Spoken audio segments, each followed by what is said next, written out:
साल में 2 बार मनाया जाता है, चैत्र शुक्ल षष्ठी और दूसरा कार्तिक महीने की शुक्ल पक्ष की षष्ठी को, जिसमें से कार्तिक महीने में मनाया जाने वाला छठ पर्व सबसे ज्यादा प्रसिद्ध है।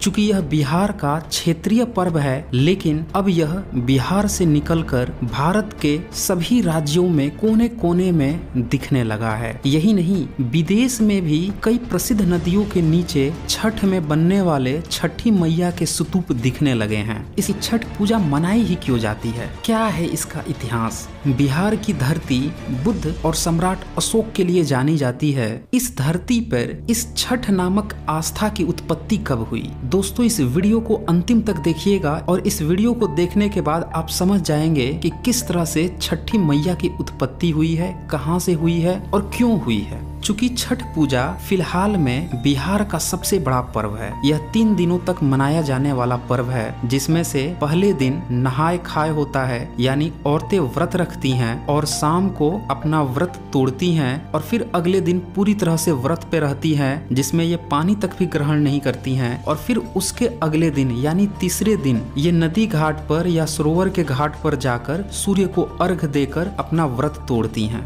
लेकिन जब हम इसका इतिहास तलाशते हैं तो हमें इसका इतिहास कहीं नहीं मिलता, न किसी इतिहास की किताब में और न ही कोई साइंटिफिक रिसर्च में। मिलेगा भी कहां से? न छठी मैया के माता पिता का नाम पता है, न उसकी कोई वंशावली पता है, न किसी विदेशी ट्रेवलर्स जो आए थे भारत में, न ही उनके किसी नोट्स में इसका नाम दर्ज है। यानी कि इस पर्व के नाम पर ये जो कर्म कांड की परंपरा चल रही है 3 दिनों तक, यह पूरी तरह से हवाबाजी में चल रही है। भारत के इतिहास में जो पर्व मनाए जाते थे उनके बारे में विदेशी ट्रेवलर्स ने काफी कुछ लिखा हुआ है। उसमें से सबसे ज्यादा प्रसिद्ध थे अल-बरूनी। अल-बरूनी कोई सामान्य ट्रेवलर नहीं थे। उन्होंने भारतीयों के लिए ग्रीक ग्रंथों का अनुवाद किया था और कई भारत की ग्रंथों का अरबियों के लिए इनने ट्रांसलेट किया था। इनने भारत में रहकर यहाँ की भाषा को सीखा और फिर उस पर कई सारी किताबें लिखी, जिसमें से 17 से ज्यादा किताबें अभी भी उपलब्ध है। उसी में से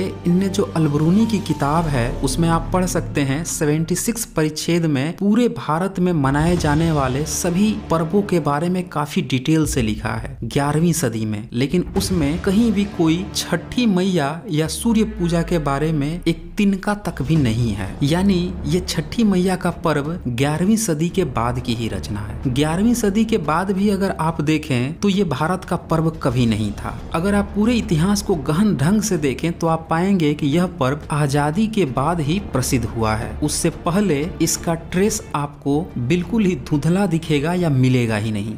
हम सभी जानते हैं कि अंग्रेजों के समय में ब्राह्मणों ने, पंडित पुरोहितों ने काफी गप्पेबाजी की थी और उन्हीं गप्पेबाजियों का नाम इन लोगों ने पुराण रखा। किसी विदेशी ट्रेवलर्स ने पुराण का नाम अपनी किताब में नहीं लिखा है, यानी पुराण नाम भी नया है। अब यहाँ पे एक प्रश्न यह उठता है, फिर ये ब्राह्मण धर्म का त्योहार कैसे है? तो ये बहुत ही रोचक प्रसंग है। आपको यह बात समझना होगा कि यह त्योहार दिखने में ब्राह्मणवाद की त्योहार की तरह नहीं दिखता है। इस पर्व को आप ध्यान से देखें तो आप पाएंगे कि छठी मैया का जो स्तूप है वहाँ पे कोई मूर्ति नहीं होती है, वहाँ पे स्तूप होता है। उसी स्तूप को औरतें तरह तरह के गाने गाकर उसकी पूजा अर्चना करती हैं और फिर सुबह में उगते हुए सूर्य को अर्घ देती है। और सूर्य की उपासना करना भी कई विदेशी संस्कृतियों में रहा है, जैसे ग्रीक कल्चर में रहा है, मिस्र की सभ्यता में रहा है और भारत में 7वीं सदी के बाद कई ऐसे राजा हुए जो अपने को सूर्यवंशी बताने लगे। ये वो समय था जब विदेशों से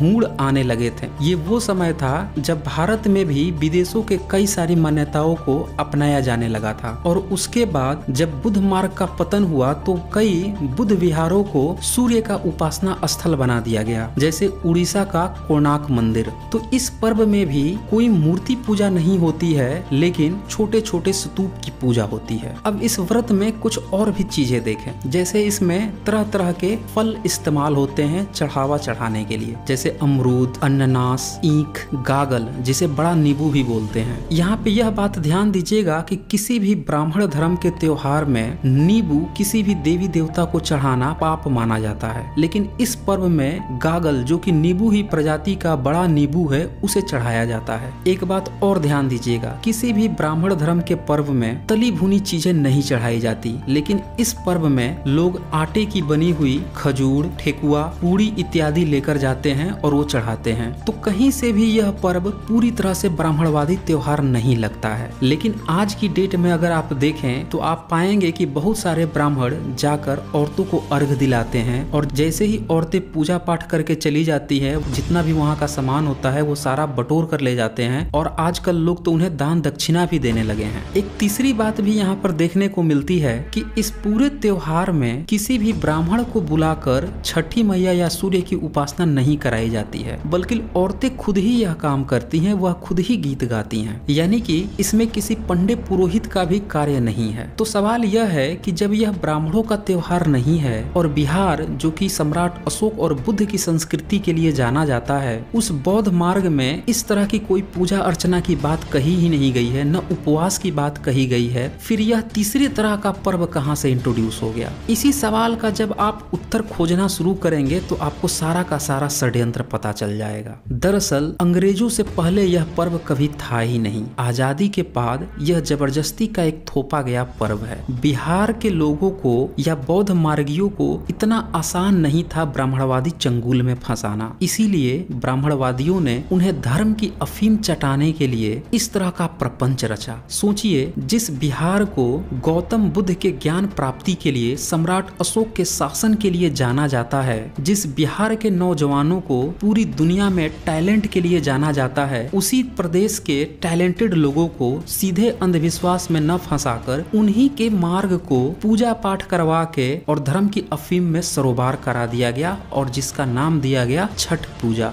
सम्राट अशोक के 84,000 स्तूप का आप नाम सुने होंगे, लेकिन पूजा कराने का कहीं भी नाम नहीं सुने होंगे। लेकिन आप बिहार के आज कोने कोने में चले जाएं, भारत के कोने कोने में चले जाएं, छोटे छोटे स्तूप बनवाकर इसी छठी मैया के नाम पर उसकी पूजा कराई जा रही है। यह षड्यंत्र नहीं है तो और क्या है? काउंट कर लीजिएगा, 84,000 से भी ज्यादा ना निकल जाए ये स्तूप। जिस बौद्ध मार्ग में व्रत रखना अनुचित माना जाता है, यह कहा गया है कि मन प्रसन्न रहेगा, पेट प्रसन्न रहेगा, तभी आप अपना काम अच्छे से कर पाएंगे। वहीं पे फर्जी की कथा कहानी गपोड़ कर कि कुंती ने व्रत रख लिया था, तो अयोध्या से आने के बाद से सीता ने व्रत रख लिया था और छठ पूजा करने लगी थी। इस तरह की फर्जी गप्पे पुराणों में लिखकर लोगों को किस कदर बेवकूफ बनाया गया है। जरा सोचिए, इस कोरोना काल में मास्क लगाकर लोग बाहर निकल रहे हैं, मास्क लगाकर पंडित पुजारी पूजा करवा रहे हैं। जो ईश्वर मास्क नहीं हटवा पा रहा है अपने पंडित पुजारियों का, वो आपका भला कैसे कर देगा? वो छठी मैया आपका भला कैसे कर देगी? यह हम सभी जानते हैं कि आस्था ही अंधविश्वास को जन्म देती है, और इसी अंधविश्वास का नाम कभी संतोषी माँ हो जाता है तो कभी छठी मैया हो जाता है, और आजकल तो कोरोना मैया भी 2020 में अवतार ले चुकी हैं। तो ये तरह तरह की देवियां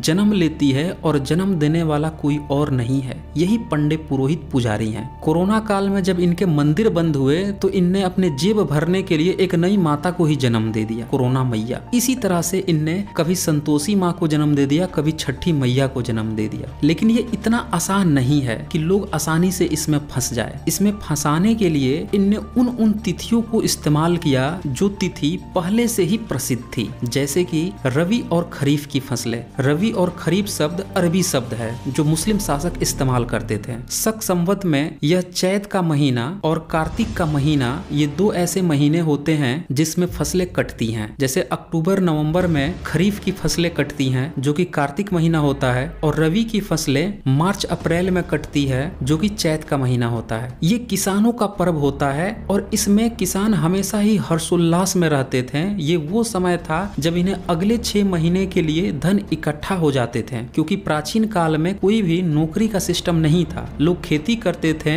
पशुपालन करते थे, और उसी से ही पैसे कमाते थे, उसी का ही व्यापार होता था। या फिर वो सैनिक बन जाते थे या किसी राजा के सेवक बनकर जीविकोपार्जन करते थे। लेकिन किसान होना उस समय प्रतिष्ठित होना होता था, क्योंकि उसमें आप जितनी ज्यादा खेती करेंगे उतने ज्यादा आप धन कमा सकते थे। तो इन्हीं महीनों की डेट्स पर ब्राह्मणवादियों ने अपने पेट पूजा करने करने के लिए पुराणों में तरह तरह की गप्पे हाँकी। कभी इसको रामायण की किसी घटना से जोड़कर बता दिया, कभी इसको महाभारत की किसी घटना से जोड़कर बता दिया। और बौद्ध मार्ग के पतन के बाद से पूरे भारत के जो मार्गी लोग थे वो सभी मार्ग विहीन हो गए थे। उनको अपने अपने जाल में आसानी से इन ब्राह्मणवादियों ने फंसा लिया और इसी का नतीजा यह भी छठ पर्व है। सोचिए, स्तूप की पूजा हो रही है, छोटे छोटे स्तूपों की पूजा हो रही है नदी घाट पर बनवाकर। तो इस तरह से हम देखते हैं कि छठ व्रत पूरी तरह से ब्राह्मणवादी त्योहार पहली नजर में तो नहीं दिखता है, लेकिन ध्यान से अगर हम देखें तो बुद्ध और अशोक के सिद्धांतों को खत्म करने के लिए, उन्हीं के अनुयायियों को पूरी तरह से ब्राह्मणवाद में फंसाने के लिए यह त्योहार रचा बुना गया है, जिसके अधिकतर कर्मकांड तो